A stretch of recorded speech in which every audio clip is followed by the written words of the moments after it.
Hello दोस्तों, welcome to open compass. तो हम कंटिन्यू करेंगे आरआरबी एनटीपीसी 2025 के जीएस पेपर के सॉल्यूशन को और आज करेंगे 19 मार्च 2026 के शिफ्ट 2 के पेपर्स। तो चलिए शुरू करते हैं। तो पहला सवाल है, इलेक्ट्रॉन के लिए E/m अनुपात निर्धारित किया गया था। तो यह निर्धारित किया गया था एल्बर्ट आइंस्टाइन के द्वारा। आप इसे ऑप्शन नंबर ए मानेंगे। एल्बर्ट आइंस्टाइन ने E/m अनुपात को प्रतिपादित किया था। E/m किसी आवेशित कण जैसे इलेक्ट्रॉन के आवेश और उसके द्रव्यमान का अनुपात है। इलेक्ट्रॉन के लिए E/m का मान लगभग 1.76 इंटू 10⁻11 कूलम्ब पर केजी होता है।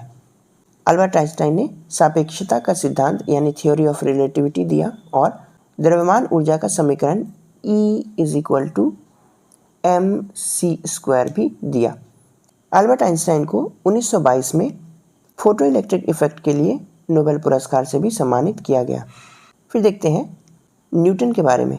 तो आइजैक न्यूटन ने गति के 3 नियम दिए। पहला, जड़त्व का नियम।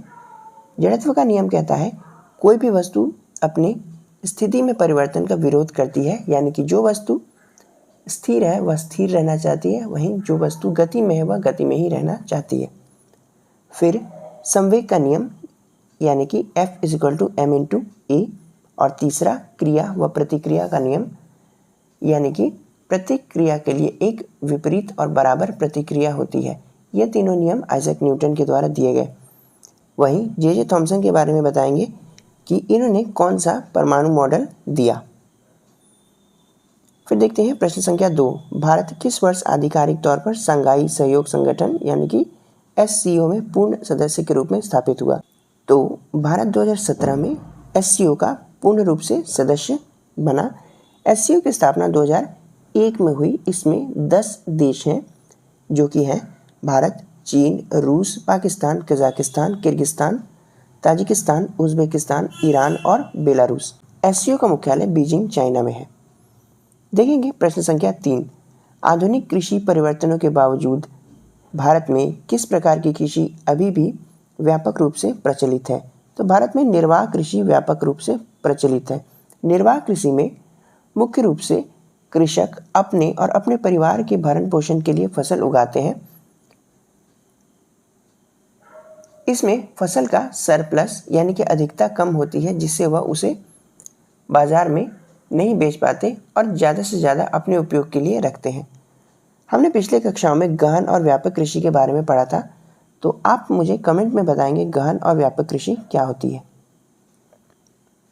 देखते हैं प्रश्न संख्या 4, निम्नलिखित में से कौन सा नेता ब्रह्म समाज की स्थापना और एकेश्वरवाद और सामाजिक सुधार पर जोर देने से जुड़ा है। तो यह है राजा राममोहन राय। राममोहन राय ने ब्रह्म समाज की स्थापना 1828 में की। राजा राममोहन राय ने आत्मीय सभा की स्थापना 1814 और वेदांत कॉलेज की स्थापना 1825 में की। स्वामी दयानंद सरस्वती की बात करें तो इन्होंने आर्य समाज की स्थापना 1875 में की। वहीं देवेंद्रनाथ टैगोर ने तत्वबोधिनी सभा की स्थापना 1839 में की। ईश्वर चंद्र विद्यासागर के बारे में बात करें तो इन्होंने विधवा पुनर्विवाह के संबंध में काफ़ी काम किया। फिर देखते हैं प्रश्न संख्या 5, 2025 में रिस्पेक्ट महिला रोकथाम ढांचे का दूसरा संस्करण कब लॉन्च किया गया। तो यह लॉन्च किया गया 19 नवंबर 2025 को। आगे बढ़ेंगे प्रश्न संख्या 6, आम की वर्षा निम्नलिखित में से किस राज्य समूह में होती है। तो यह है कर्नाटक और केरल। आम की वर्षा यानी मैंगो शावर एक स्थानीय पवन है जो कि आम के पकने के समय चलती है। इसे प्री मॉनसून शावर भी कहा जाता है। कर्नाटक में इसे ब्लॉसम या कॉफ़ी शावर कहते हैं। वहीं इसे ही पश्चिम बंगाल में काल बैसाखी और असम में बारदोई सिला कहा जाता है।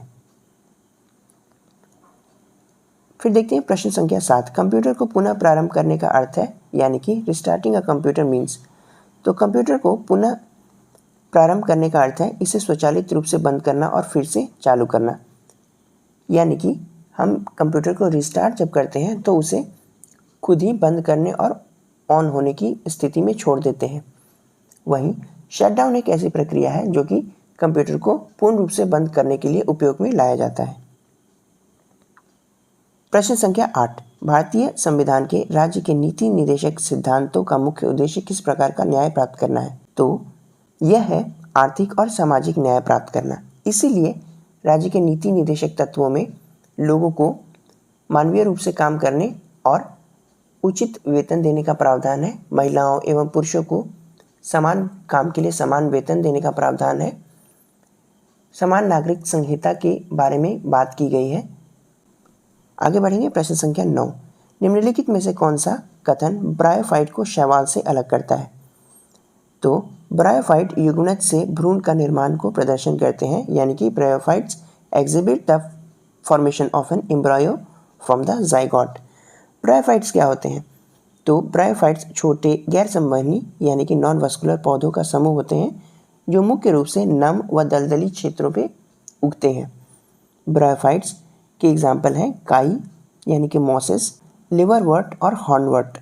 वहीं शैवाल के बारे में जाने तो यह क्लोरोफिल युक्त सरल जलीय प्रकाश संश्लेषण वाले जीव हैं जो मुख्य रूप से ताजे पानी में पाए जाते हैं। आगे बढ़ेंगे। प्रश्न संख्या 10, निम्नलिखित में से कौन सा कारक भारत में खेती की विविधता में योगदान नहीं देता? तो खेती की विविधता में एक समान भूआकृति योगदान नहीं देती। वहीं मिट्टी के प्रकार, सिंचाई की उपलब्धता और जलवायु काफ़ी ज़्यादा महत्व रखते हैं भारत में खेती के विविधताओं पर। प्रश्न संख्या 11 को देखते हैं। अक्टूबर 2025 में किस भारतीय संगठन ने SJ-100 के उत्पादन के लिए रूस के UAC के साथ समझौता किया? तो यह है हिंदुस्तान एरोनॉटिक्स लिमिटेड। SJ-100 एक मिसाइल डिफेंस सिस्टम है जो कि भारत और रूस मिलके बनाएंगे। फिर देखते हैं हिंदुस्तान एरोनॉटिक्स लिमिटेड। इसकी स्थापना 1940 में हुई और इसका मुख्यालय बेंगलुरु में है। इसके चेयरमैन और मैनेजिंग डायरेक्टर CB अनंत कृष्णन हैं। फिर देखते हैं BEL यानी कि भारत इलेक्ट्रॉनिक्स लिमिटेड के बारे में। इसकी स्थापना 1954 में हुई। इसका भी मुख्यालय बेंगलुरु में है। BEL भारतीय फोर्सेस के लिए एडवांस वेपन और इक्विपमेंट बनाते हैं। BEL ही भारत के चुनाव में उपयोग होने वाले EVM और VVPAT का भी निर्माण करते हैं। DRDO की बात करें तो DRDO का मुख्यालय दिल्ली में है। इसकी स्थापना 1958 में हुई। इसका आदर्श वाक्य बलस्य मूलम विज्ञानम है। DRDO के चेयरमैन का नाम समीर V कामत है। आप मुझे कमेंट में बताएंगे इसरो के चेयरमैन कौन है। देखेंगे प्रश्न संख्या 12, अप्रैल 2025 तक कृषि और किसान कल्याण मंत्रालय डैश द्वारा प्रशासित है? तो कृषि और किसान कल्याण मंत्रालय शिवराज सिंह चौहान के द्वारा प्रशासित किया जाता है। आगे देखेंगे प्रश्न संख्या 13, राजा खारवेल निम्नलिखित में से किस राजवंश से संबंधित थे? तो कलिंग के राजा खारवेल चेदी राजवंश से संबंधित थे। यहाँ पे कण्व वंश के बारे में दिया गया है। तो कण्व वंश की स्थापना वसुदेव ने की। वहीं सातवाहन वंश की स्थापना सिमुक सातवाहन ने की। शुंग वंश की स्थापना पुष्यमित्र शुंग ने की थी। प्रश्न संख्या 14 को देखते हैं। भारत सरकार द्वारा 26 अक्टूबर 2025 को विज्ञान, प्रौद्योगिकी और नवाचार में उत्कृष्टता का सम्मान करने के लिए किस पुरस्कार की घोषणा की गई? तो 26 अक्टूबर 2025 को राष्ट्रीय विज्ञान पुरस्कार की घोषणा की गई। वहीं शांति स्वरूप भटनागर पुरस्कार भी विज्ञान और प्रौद्योगिकी के क्षेत्र में ही दिया जाता है। देखेंगे प्रश्न संख्या 15, अक्टूबर 2025 में मोरक्को की अर्जेंटीना पर अंडर-20 विश्व कप जीत किस कारण महत्वपूर्ण थी? तो इसका आंसर होगा ऑप्शन नंबर डी। यह मोरक्को का पहला अंडर-20 विश्व कप खिताब है। देखेंगे प्रश्न संख्या 16, अखाज मध्य पाषाण काल स्थल भारत के किस राज्य में पाया जाता है? तो अखाज गुजरात में पाया जाता है। आगे बढ़ेंगे प्रश्न संख्या 17, सेंट्रल प्रोसेसिंग यूनिट CPU के भीतर कंट्रोल यूनिट की प्राथमिक भूमिका क्या है? तो कंट्रोल यूनिट पूरे कंप्यूटर सिस्टम में निर्देशों और डेटा के प्रवाह को प्रबंधित और समन्वयित करता है। फिर देखते हैं प्रश्न संख्या 18, भुवनेश्वर में 10वीं सदी के लिंगराज मंदिर की कौन सी विशेषता नागर स्थापत्य शैली को दर्शाती है? तो यह है वक्ररेखीय शिखर टावर। वक्ररेखीय शिखर टावर कुछ इस तरह से होता है।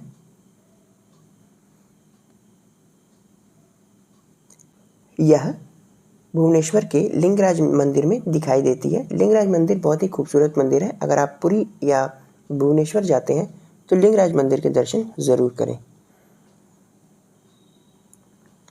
सितंबर 2025 में किस प्रकाशक ने अरुंधति रॉय की mother Mary comes to me release की? तो यह है पेंगुइन रैंडम हाउस इंडिया। फिर देखते हैं प्रश्न संख्या 20। अगस्त 2025 में किस अर्धसैनिक बल ने राजस्थान सीमा पर ऑपरेशन अलर्ट लॉन्च किया? तो यह है सीमा सुरक्षा बल BSF। हम जानेंगे कि भारत की कौन सी अर्धसैनिक बल भारत के किस बॉर्डर की रक्षा करते हैं।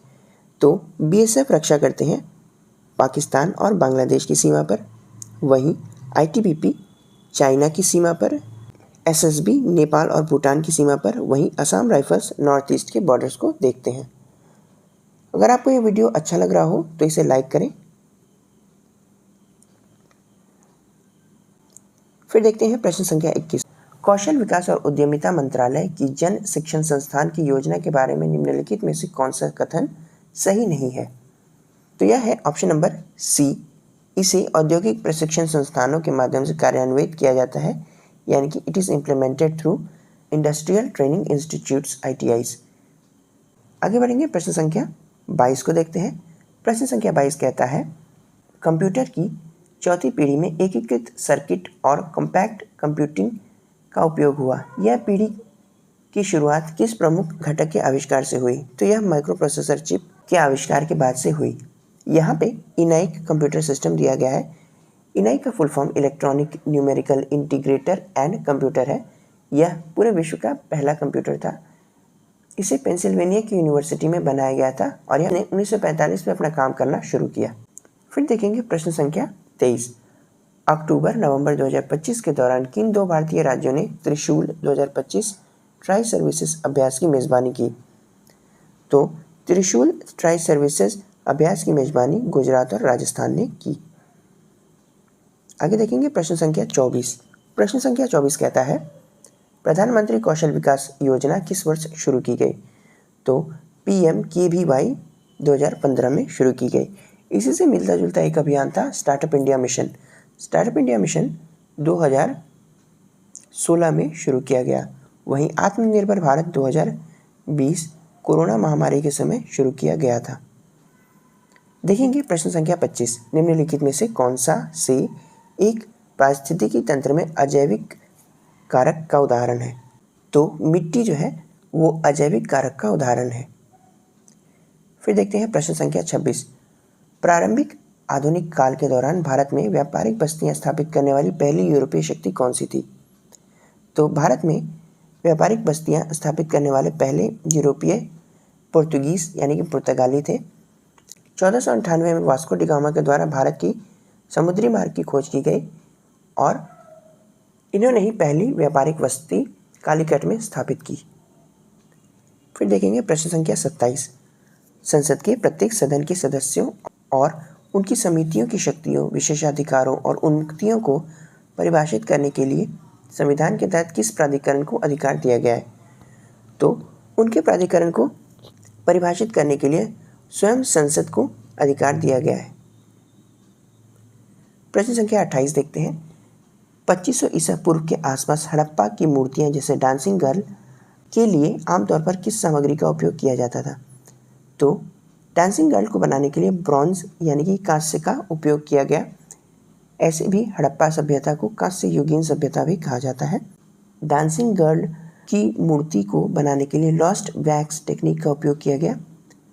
कांस्य के अलावा पत्थरों और टेराकोटा का भी उपयोग मूर्तियां बनाने में किया गया। जैसे दाढ़ी वाले पुरुष की मूर्ति स्टीएटाइट स्टोन से बनाई गई, वहीं मातृ देवी की मूर्ति टेराकोटा की बनी थी। टेराकोटा मिट्टी को आग में पकाकर बनाया जाता था। वहीं हड़प्पा काल में पशुपतिनाथ और एक श्रृंगी की मोहरें भी काफ़ी ज़्यादा प्रचलित थी। देखेंगे प्रश्न संख्या 29। निम्नलिखित में से कौन प्राथमिक वायु प्रदूषक नहीं है? तो ओजोन जो है वो प्राथमिक वायु प्रदूषक नहीं है। इसके अलावा कार्बन मोनोऑक्साइड, नाइट्रोजन ऑक्साइड और सल्फर डाइऑक्साइड प्राथमिक प्रदूषक हैं। सल्फर डाइऑक्साइड ज़्यादा होने से अम्लीय वर्षा होती है।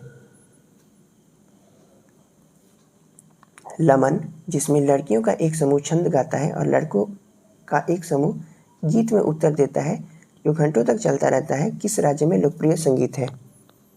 तो यह है हिमाचल प्रदेश का लोकप्रिय संगीत। यहाँ पर गुजरात दिया हुआ है, तो गुजरात में ढालो, लग्न गीत, टिप्पानी प्रमुख लोकगीत हैं। वहीं राजस्थान में मांड, मूमल, कुरजन और पनिहारी प्रमुख गीत है। पनिहारी महिलाएं तब गाती हैं जब वह पानी भरने जा रही होती हैं। हरियाणा में सांग, रागिनी और फाग प्रमुख लोकगीत हैं। प्रश्न संख्या 31, मेक इन इंडिया पहल निम्नलिखित में से किस वर्ष शुरू की गई? तो मेक इन इंडिया पहल 2014 में शुरू किया गया। आगे देखेंगे प्रश्न संख्या 32, 3 दिसंबर 2004 के बाद भारत के बाहर जन्मे व्यक्ति को मूल रूप से भारतीय नागरिक माने जाने के लिए कौन सी शर्त पूरी करनी होगी? तो 3 दिसंबर 2004 के बाद भारतीय नागरिक होने के लिए माता और पिता दोनों का ही भारतीय होना ज़रूरी है, जबकि इससे पहले माता या पिता यानी कि दोनों में से किसी एक के भी भारतीय होने पर उनके बच्चों को भारतीय नागरिकता मिल जाती थी। वहीं भारतीय नागरिकता का नियम यह भी कहता है कि अगर किसी व्यक्ति ने स्वेच्छा से किसी दूसरे देश की नागरिकता ले ली हो तो उसकी भारतीय नागरिकता स्वतः ही समाप्त हो जाएगी। इसीलिए भारत में एकल नागरिकता का प्रावधान है। फिर देखेंगे प्रश्न संख्या 32 को। भारतीय संविधान की 12वीं अनुसूची मार्च 2025 तक शहरी स्थानीय निकायों के कार्यात्मक क्षेत्र में कितने नए कार्यों को परिभाषित करती है? तो यह 18 नए कार्यों को परिभाषित करती है। आगे बढ़ेंगे प्रश्न संख्या 34, 1510 में पुर्तगालियों ने किस बंदरगाह पर कब्जा कर लिया था और इसे भारत में अपने उपनिवेश की राजधानी बनाया? तो 1510 में पुर्तगालियों ने अल्फांसो डे अल्बुकर्क की नेतृत्व में बीजापुर के सुल्तान आदिल शाह को हराकर गोवा पर कब्जा कर लिया और इसे ही उन्होंने अपना व्यापारिक और सैनिक ठिकाना बनाया। प्रश्न संख्या 35 को देखेंगे, निम्नलिखित में से कौन तिब्बती बर्मन भाषा परिवार से संबंधित नहीं है? तो यह है असमिया। असमिया के अलावा लेप्चा, गारो, बोडो तिब्बती बर्मन भाषा परिवार से संबंध रखते हैं। लेप्चा सिक्किम में बोली जाती है, बोडो असम और वहीं गारो मेघालय में बोली जाती है।